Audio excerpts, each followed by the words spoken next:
पारंपरिक पूर्वज सांगत गेली बुवा जमीन नांगरा, त्याच्यामुळे काय होणार, माती खालची वर येणार, त्यातले मग ते अंडकोश वगैरे ते सर्व उन्हानं तापून मरून जाणार, त्याच्यामुळे आपली जमीन म्हणजे निरोगी राहणार. ठीक आहे. बरोबर.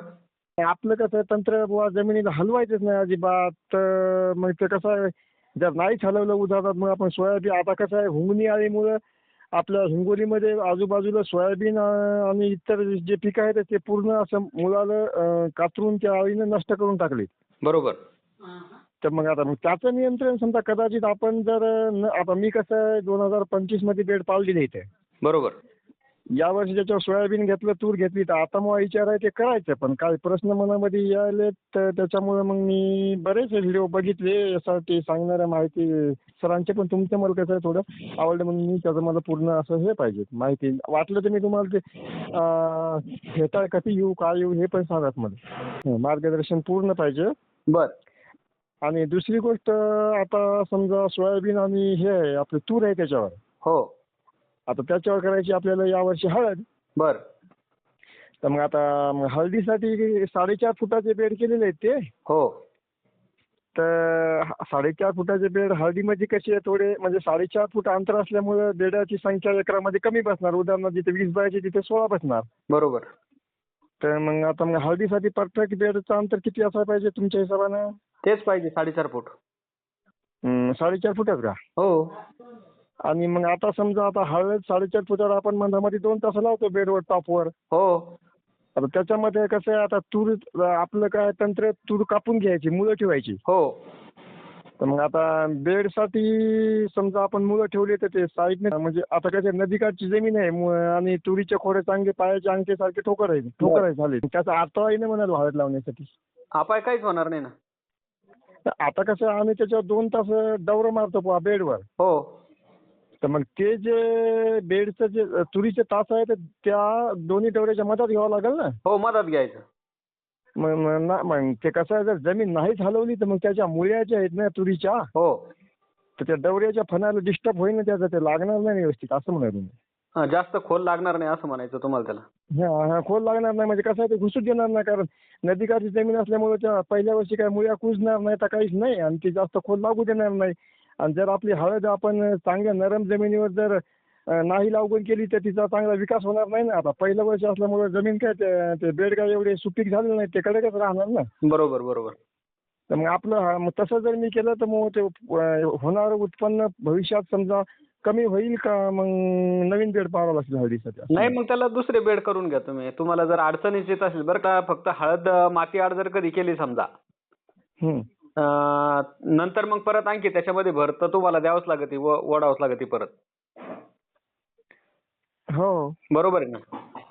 हो. तर थोडी जरी कधी सरी पाडून सनी हे केलं तिला, नंतर तर माती लावावंच लागते ना तुम्हाला. बर. त्याच्यासाठी ते करावंच लागेल तुम्हाला, काही अडचण नाही. कारण हळद पिकामध्ये हळद झाली, अद्रक झाली, ह्या पिकामध्ये असं म्हणजे हे करता येणार नाही. कारण त्या पिकाला तुम्हाला भर लावणंच गरजेची. हो. बरोबर आहे की नाही? हो ना. बरं, आणि आता समजा आपल्याला त्या बेडवर कांदा, आम्ही कसे आता कांदा लावतो, कांदा लसूण वगैरे. हो.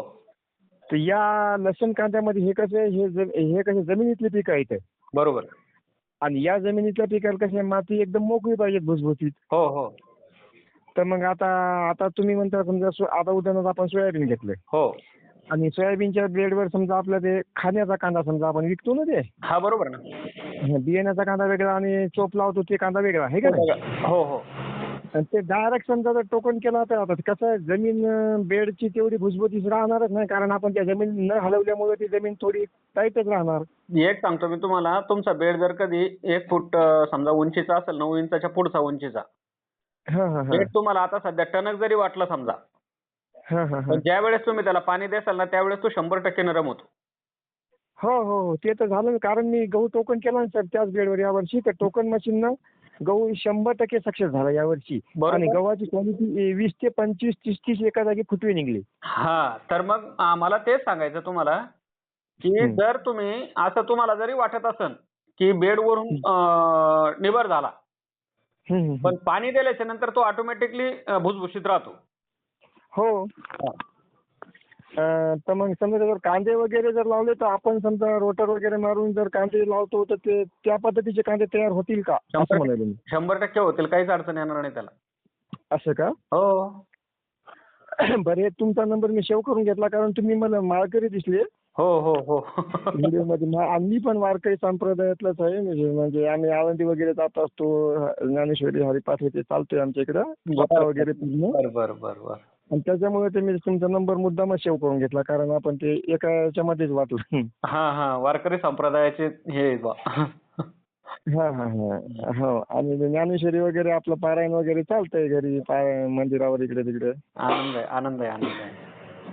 त्याच्यामुळे. आणि 9 एकर शेती आहे पहा. हो हो हो. तर 5 एकर जे समजा तर ते पुढे 6 एकर कोरडवाहू आहे. पण हो. जमीन एकदम नंबरची काळीची. ओके. तर ती 6 एकर जी पूर्ण मध्ये SRT करण्याचा विचार आहे.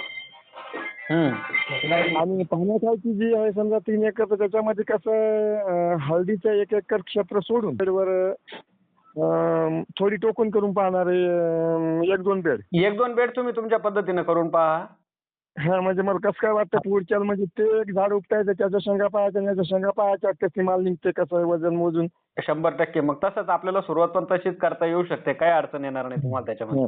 आणि आपण जर डायरेक्ट समजा आता कसं आपलं यासाठी नवीन तंत्रज्ञान, आपण समजा आपल्याला उद्या भविष्यात पैशाची कामं असली, समजा उदाहरणार्थ लग्न करणं किंवा कोणाचे पैसे देणे, आणि आपण जर डायरेक्ट याच्यात उतरलो आणि आपलं जर उत्पन्न घटलं तर आपण पहिल्यापेक्षा कमी होईल ना. हा, एक भीती मनामध्ये निर्माण होते ती. हा हा, त्याच्यासाठी मला वाटतं. परंतु SRT पद्धतीमध्ये ती भीती मनातून निघण्यासाठी काहीच अडचण नाहीये. कारण आपला उत्पादन खर्च जो आहे तो 100% कमी होतो. हो, ते तर आहेच. हो, कारण आपण आता एकंदरीत इतर पिकाचा जर कधी विचार केला, समजा तुम्ही आता गव्हाची पेरणी असेल किंवा तुमचा कापूस लागवड असेल, तर 2 पिकामध्ये कमीत कमी तुम्हाला एका एकरला 30,000 रुपये बाहेर खर्च चालला जातोय. अहो, ते सांगूच नका. आता ट्रॅक्टरवाल्यानं पिसायचं मला पैसे देऊ. हा, मग ही कंडिशन सगळीकडेच निर्माण झालेली आहे. ते कसं झालंय आता असंच मी बेडवर यावर्षी पूर्ण टोकन केलं 9 एकर सोयाबीन. बर. तर मला यावर्षी जे सोयाबीन झालं एवढ्या अतिवृष्टीमध्ये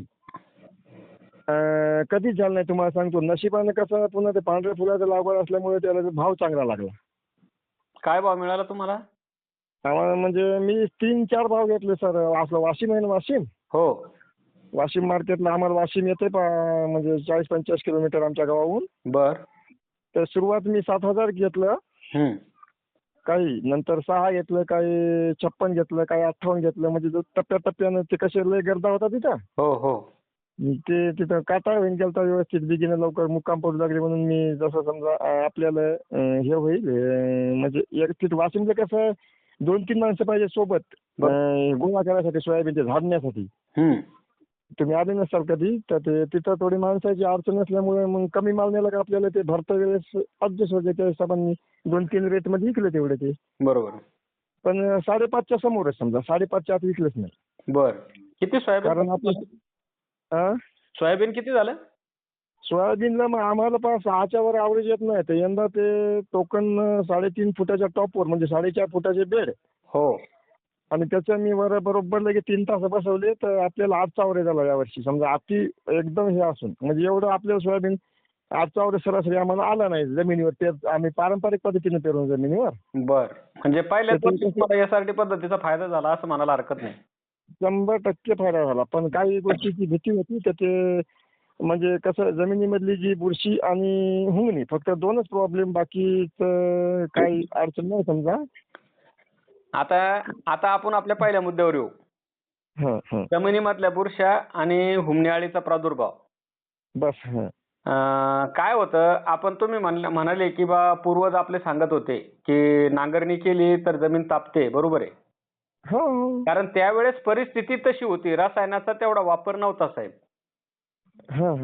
त्यावेळेस ती गरज होती. आणि आपण पहा, तुम्ही एकंदरीत जर विचार केला तर दरवर्षी नांगरट होत नव्हती. नाही. बरोबर. हो. आणि बैल नांगर असायचा तर थोड्याफार प्रमाणामध्ये नांगरणी व्हायची. एवढ्या मोठ्या प्रमाणामध्ये शेती पण होत नव्हती. हो. बरोबर. हो. आणि त्यावेळेस समजा त्यावेळेस ती गरज होती आणि थोड्याफार प्रमाणामध्ये आता तणांचं त्यावेळेस तणनाशक नव्हते.